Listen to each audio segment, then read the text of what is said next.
أعوذ بالله من الشيطان الرجيم.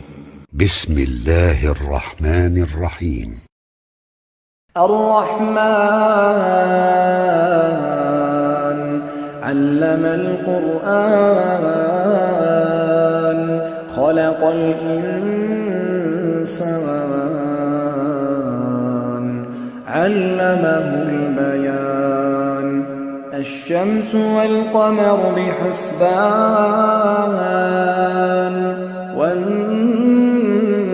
والنجم والشجر يسجدان والسماء رفعها ووضع الميزان ألا تطغوا في الميزان وأقيموا الوزن بالقسط ولا تخسروا الميزان والأرض وضعها للأنام فيها فاكهة والنخل ذات الأكمام والحب ذو العصف والريحان فبأي آلاء ربكما تكذبان خلق الإنسان من صلصال كالفخار وخلق الجان من مارج من نار فبأي آلاء ربكما تكذبان رب المشرقين ورب المغربين فبأي آلاء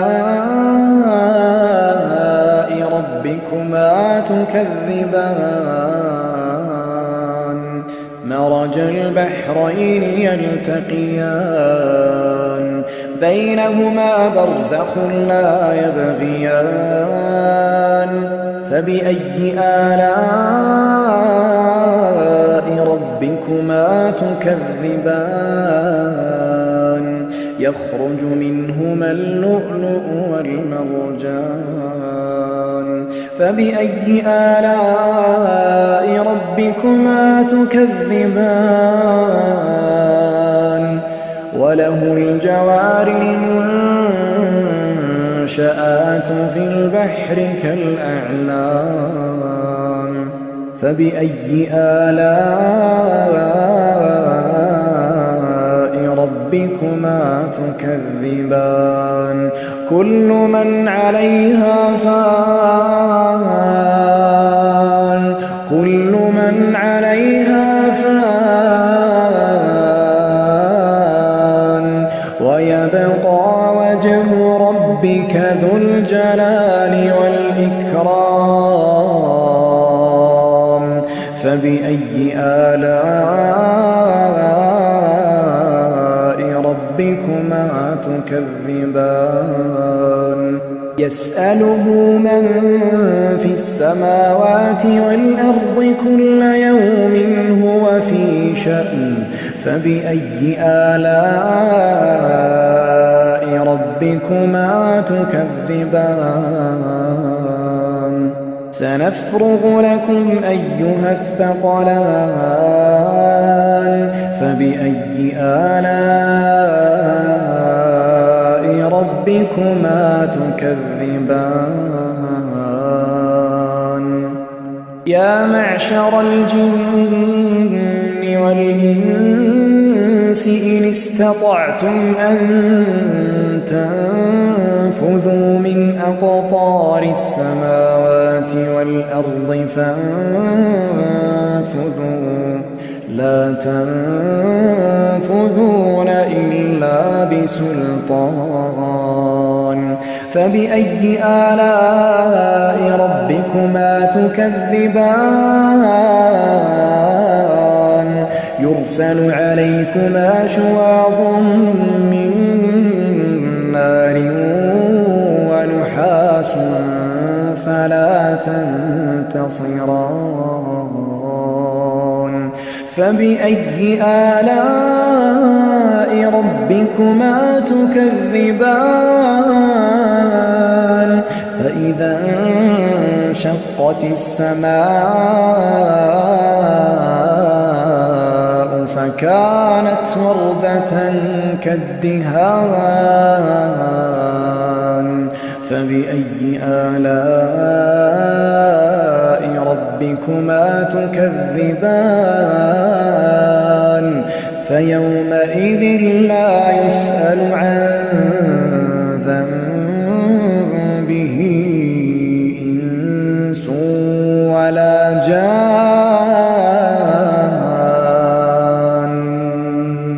فبأي آلاء ربكما تكذبان يعرف المجرمون بسيماهم فيؤخذ بالنواصي والأقدام فبأي آلاء ربكما تكذبان هذه جهنم التي يكذب بها المجرمون يطوفون بينها وبين حميم آن فبأي آلاء ربكما تكذبان ولمن خاف مقام ربه جنتان فبأي آلاء ربكما تكذبان ذواتا أفنان فبأي آلاء ربكما تكذبان فيهما عينان تجريان فبأي آلاء ربكما تكذبان فيهما من كل فاكهة زوجان فبأي آلاء ربكما تكذبان متكئين على فرش بطائنها من استبرق وجنى الجنتين دان فبأي آلاء ربكما تكذبان فيهن قاصرات الطرف لم يطمثهن إنس قبلهم ولا جان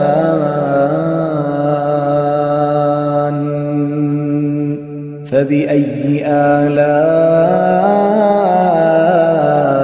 ربكما تكذبان كأنهن الياقوت والمرجان فبأي آلاء ربكما تكذبان هل جزاء الإحسان إلا الإحسان فبأي آلاء ربكما تكذبان ومن دونهما جنتان فبأي آلاء ربكما تكذبان مدهامتان فبأي آلاء ربكما تكذبان فيهما عينان نضاختان فبأي آلاء ربكما تكذبان فيهما فاكهة ونخل ورمان فبأي آلاء ربكما تكذبان فيهن خيرات حسان فبأي آلاء ربكما تكذبان حور مقصورات في الخيام فبأي آلاء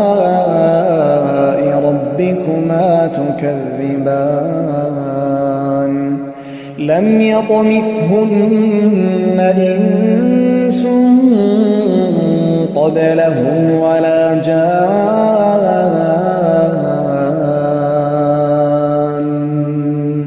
فبأي آلاء ربكما تكذبان متكئين على رفرف خضر وعبقري حسان فبأي آلاء ربكما تكذبان تبارك اسم ربك ذي الجلال والإكرام